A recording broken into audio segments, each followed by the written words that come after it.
할렐루야. 오늘은 10월 19일 월요일입니다. 오늘 우리에게 주신 하나님 말씀은 예레미야 49장 26절과 27절의 말씀입니다.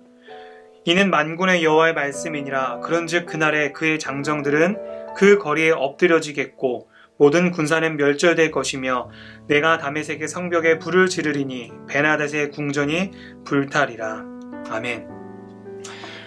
오늘 이 예레미야의 본문은 이 전후로 하나님께서 이스라엘 백성에게 그 남유다 주변에 있는 열방을 향한 심판에 대해서 예언하고 계십니다. 총 10개국에 대한 심판을 예언하고 계신데 그 중에서 오늘 이 본문은 바로 다메섹에 대한 심판을 말씀하고 계십니다. 여러분, 트렌드라고 하는 말 잘 많이 들어보셨죠? 이 트렌드라고 하는 말을 사전적으로 찾아보면 사상이나 행동 또는 어떤 현상에서 나타나는 일정한 방향이라고 합니다. 그런데 쉽게 말해서 이것을 유행이라고 할 수 있는데 오늘날 우리는 유행에 매우 민감하죠. 단순히 이것은 패션, 문화 여러 가지로 우리에게 영향을 주곤 하는데 이것이 신앙에서도 영향을 줄 때가 있습니다. 오늘날 우리는 이 자본주의 시대 속에서 살아간다고 말할 수 있는데요. 이 자본주의에서 얼마나 우리가 가지고 있느냐, 이런 소유하고 있느냐에 따라서 우리들의 가치가 정해지게 됩니다. 그리고 우리는 이 트렌드를, 유행을 따라가지 않으면 마치 이 세상에서 외톨이가 되는 것 같고 도태되는 것 같은 느낌을 받곤 합니다. 그래서 우리도 모르게 자꾸 이 세상에서 말하는 트렌드를 따라가려고 하는 모습이 우리에게 있습니다. 당시 이 상황에서는 강대국들의 문화가 곧 트렌드였습니다. 어쩌면 이스라엘 백성들에겐 자신들의 조상이 섬겼던 그 하나님 이야기, 옛날 이야기들은 어찌 보면 그들에겐 고리타분한 옛날 전통일 수도 있을 것이고, 반대로 다메섹이나 애굽, 바벨론과 같은 그 강대국들의 흔히 말해 잘 나가는 나라들의 문화와 종교들, 그리고 그들이 섬기는 신들은 매우 트렌디하게, 유행처럼 멋지게 보였을 것입니다. 그래서 이스라엘 백성은 이방 민족의 우상들을 숭배했고 그 우상 숭배로 인해서 이스라엘 백성은 멸망까지 이르게 됩니다. 당시 나라들이 전쟁을 할 때 그 당시의 전쟁은 단순히 나라와 나라 싸움 그 이상의 의미가 있었습니다. 바로 그 나라가 섬기는 신과 신의 전쟁이라고도 봤기 때문입니다. 즉, 만약에 애굽과 바벨론이 싸웠는데 바벨론이 이겼다면 사람들은 바벨론의 신이 애굽의 신에게 승리했다라고 이야기했다는 것이죠. 이처럼 하나님께서는 예레미야를 통해서 이스라엘 백성에게 이 주변 열강들에 대한 심판을 말씀하신 이유는 그들의 죄에 대해서 낱낱이 고발하고 너희는 이렇게 하면 안 돼 라고 이야기하시는 것도 있지만 또 다른 의미로서는 너희들이 그렇게 멋지다고 생각하는, 너희들이 그렇게 뭔가 숭배하고 따르고 싶어하고 유행처럼 보여지는 그 멋져 보이는 신들 내가 다 정리할 수 있어, 다 내 아래에 있어 라는 것을 이스라엘에게 보여주고 싶으셨습니다.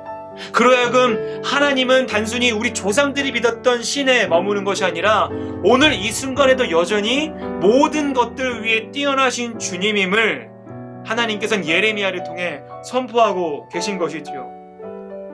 이런 이방 민족들에 대한 심판의 메시지를 보면서 여러분 혹시 이런 생각 해보신 적 없으십니까? 하나님은 이스라엘만 이뻐해. 이스라엘만 이뻐하고 이스라엘은 다 용서해주고 이방 민족들, 애굽이나 다메섹이나 바벨론 이런 나라들에 의해서 너무 엄격하셔. 걔네들은 다 진멸해버리시고 이스라엘만 봐주셔 라는 생각 해본 적 없으십니까? 여러분, 이스라엘 백성이 하나님에게 그렇게 선택받은 건 사실입니다. 그런데 그렇게 선택받을 만큼 이스라엘 백성이 정말 하나님을 잘 순종했고 잘 섬겼고 죄를 짓지 않았습니까? 그렇지 않습니다. 우리가 성경을 조금만 들여봐도 알 수 있는 것은 이스라엘 백성 또한 정말 많은 불순종과 하나님에게 실망을 안겨드린 모습들이 정말 많습니다. 그런데 도대체 왜 하나님께서는 이방 민족들에 대해서는 그렇게 가차없이 심판의 메시지와 진멸을 허락하시면서 이스라엘 백성에게는 자꾸자꾸 기회를 주시고 그럼에도 불구하고 그들을 회복시키려고 하실까요? 그들이 뭐 대단한 걸 했어? 그게 아닙니다. 여러분, 하나님께서는요, 이방 민족을 일방적으로 미워하지 않으십니다. 예를 들자면 요나서에서도 그걸 볼 수 있는데, 요나서에 나오는 니느웨는 분명한 이방 나라였지만 하나님께서는 그 니느웨가 회복하고 다시 죄에서 돌이키길 원하셨습니다. 그래서 요나를 보낸 거죠. 이처럼 하나님께서는 모든 민족이 돌아오길 원하셨지만 중요한 것은 하나님의 그 메시지에 순종하는 자들과 순종하지 않는 자들이 있다는 것입니다. 하나님께서 이스라엘이 여러 가지 불순종을 행했지만 그럼에도 그들을 포기하지 않으셨던 이유는 그들이 잘해서가 아니라 바로 순종했던 한 사람, 아브라함과의 언약 때문이었습니다. 그 아브라함과의 언약 때문에 그들을 굽어 살피신 것이지요. 누군가는 오늘날의 이 한국교회를 말하면서 마치 사사시대와 같다고 말합니다. 사사시대는 어떤 시대입니까? 성경이 이렇게 말하고 있습니다.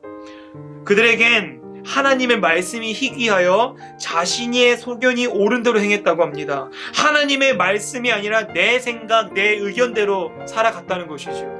오늘도 마찬가지로 이 하나님의 말씀이 참 희귀한 시대를 우리는 살아가고 있습니다. 하지만 여러분, 이스라엘이 그 한 사람 아브라함의 순종으로 인해서 하나님의 언약 백성으로 삼아졌던 것처럼 이 말씀이 희귀한 세상 가운데서 우리가 하나님의 말씀에 순종함으로 이 공동체에, 한국교회에 선한 영향력을 흘려보낼 수 있는 도구가 되시길 주님의 이름으로 소망합니다. 주기도문 하시겠습니다.